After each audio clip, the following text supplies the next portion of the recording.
les analystes politiques, l'Occident a surfé sur la carte de, entre guillemets, coup d'État pour toucher les panafricanistes.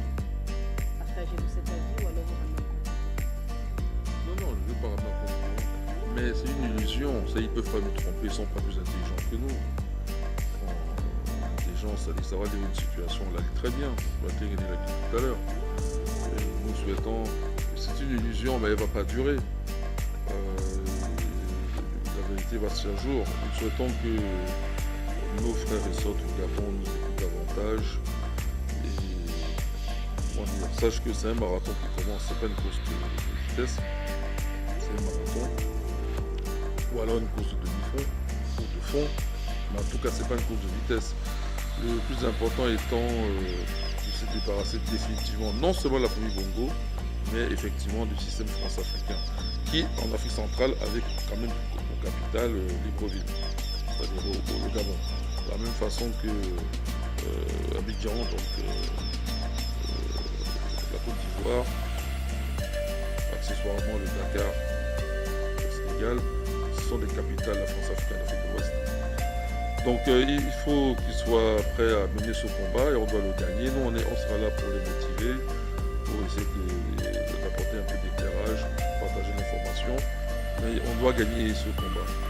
Parce que il faut que définitivement, plus un seul once de territoire africain sur le continent ou dans les îles n'ait à souffrir d'une présence néocoloniale.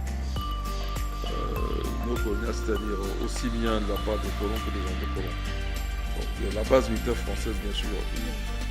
D'ailleurs, nous allons juger tous les prétendus élus ou alors gouvernement de transition sur ce qu'ils vont décider de la coopération avec la France, à commencer par la coopération militaire. La coopération avec la France n'a pu être privilégiée, il y a d'autres partenaires. C'est une coopération. Je rappelle aussi souvent que la France, si les Gabonais le savaient, mais est-ce que... je te rejoins. S'ils le savaient, moi je pense sur le phénomène de Oklo. Mais quand je pense au phénomène quand je pense Gabon, je pense au phénomène de Oklo. C'est-à-dire que les Français ont réussi à épuiser les mines d'uranium dans la région de Franceville et Monana. Quand même, c'est révoltant. Aujourd'hui, quand on pense uranium en Afrique, on pense Centrafrique, on pense Niger, surtout Namibie, mais et le Gabon, bon, on pense aussi un peu RDC, mais le Gabon, c'est là-bas et c'est unique dans le monde, l'univers peut-être, en tout cas dans le monde, sur la planète Terre, où il y a 1,8 milliard d'années, il y a eu un phénomène de fission qui a opéré naturellement entre 100 à 200 000 ans. Donc pendant 100 à 200 000 ans, ça a eu une centrale nucléaire naturelle a tourné, a fusionné l'uranium 235 et libéré de l'énergie nucléaire. Alors, les Français viennent et ils épuisent ce site. Vous savez, en fait, quand on dit ça, imaginez la concentration d'uranium qu'il y avait. Or, ils ont épuisé le site. Arrivé au début du 21e siècle, dans 2000, c'est fini, c'est épuisé. Par contre, ils ont laissé la radioactivité, hein, comme c'est le cas au Niger d'ailleurs. La population meurt pour ça. Attendez. Donc c'est révoltant. Il y a d'autres richesses au Gabon, mais celle-là a été épuisée. Donc il est temps. Or, les Gabonais, tout comme les Nigériens, ne sont pas plus éclairés. La France est bien plus éclairée. Eux, ils sont encore dans le noir et le délestage. Alors que la matière première qui permet d'éclairer part de chez eux. C'est quoi cette coopération? C'est loin d'aller pour voir comment je le dis. C'est-à-dire que c'est une amitié dans laquelle il y en a un qui se fait flouer. Et en permanence, toujours dans le même sens. Donc il est temps. Alors moi, j'aimerais aussi dire autre chose pour l'Occident. Parce que M. Borrell, il veut nous faire croire, on va peut-être parler sur mon sujet, mais il veut nous faire croire qu'il y a une différence entre ce qui se passe au Gabon. Et c'est-à-dire qu'un coup d'État peut être accepté et un autre, on le récuse. Non. Le cas d'un même petit tentative. Bon. Alors moi, j'aimerais d'abord leur dire quelques vérités qui tombent sous le sens. L'Europe, de nos jours, je ne dis pas tous les jours, tout le temps, l'Europe de nos jours, au niveau politique, c'est le pays des Blancs. L'Afrique de nos jours, au niveau politique, c'est le pays des Noirs. Ça ne veut pas dire qu'en Europe, il n'y a pas de Noirs. Mais c'est quand même le pays des Blancs. ceux qui dictent la politique là-bas. Hein?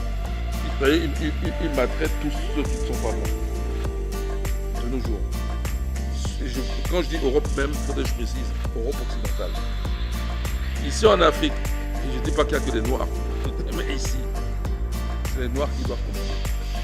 Donc ça veut dire que, et puis c'est l'origine de l'humanité. Commander a fortiori. Au niveau politique, le là doit être donné par les populations qui ont cette couleur de peau là, même plus foncée que moi. Moi je ne suis même pas assez. Noir, noir, noir, c'est ça qu'il doit commander ici. En tout cas, qu'il doit donner le là, c'est-à-dire pour orienter les choses. Ça ne veut pas dire que les autres populations d'autres couleurs n'existent pas. Mais vous en êtes ainsi. Je ne vois pas aller en train d'aller en Chine. Et de la Chine, je commence à dire aux Asiatiques notre volonté d'Africains qui devait s'implémenter en Asie. Quand bien même il y aurait des Noirs en Asie. C'est le cas de l'Inde.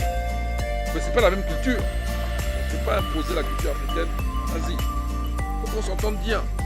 Donc ça veut dire que de quel droit quelqu'un qui n'est pas noir vient en Afrique, au Gabon, en Afrique centrale en plus, le cœur de l'Afrique, et dire la loi, comment elle doit être.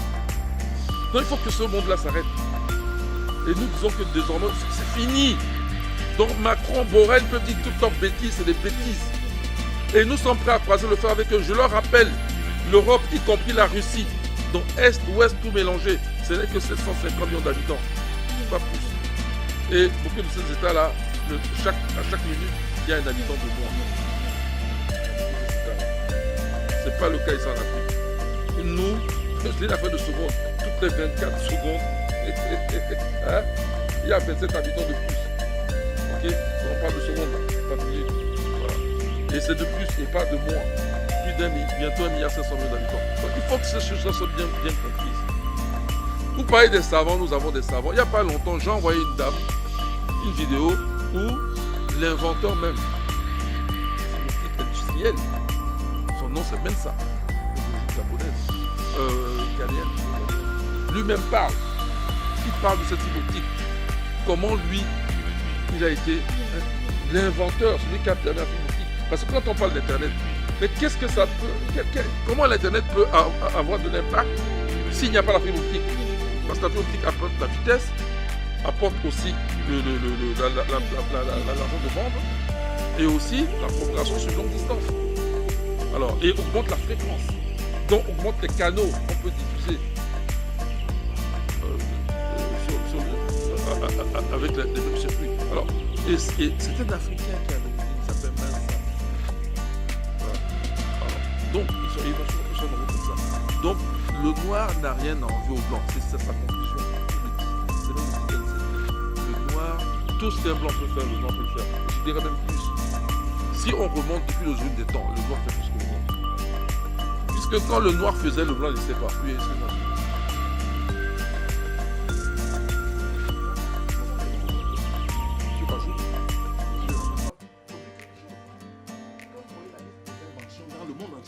Il n'y a aucun blanc dedans.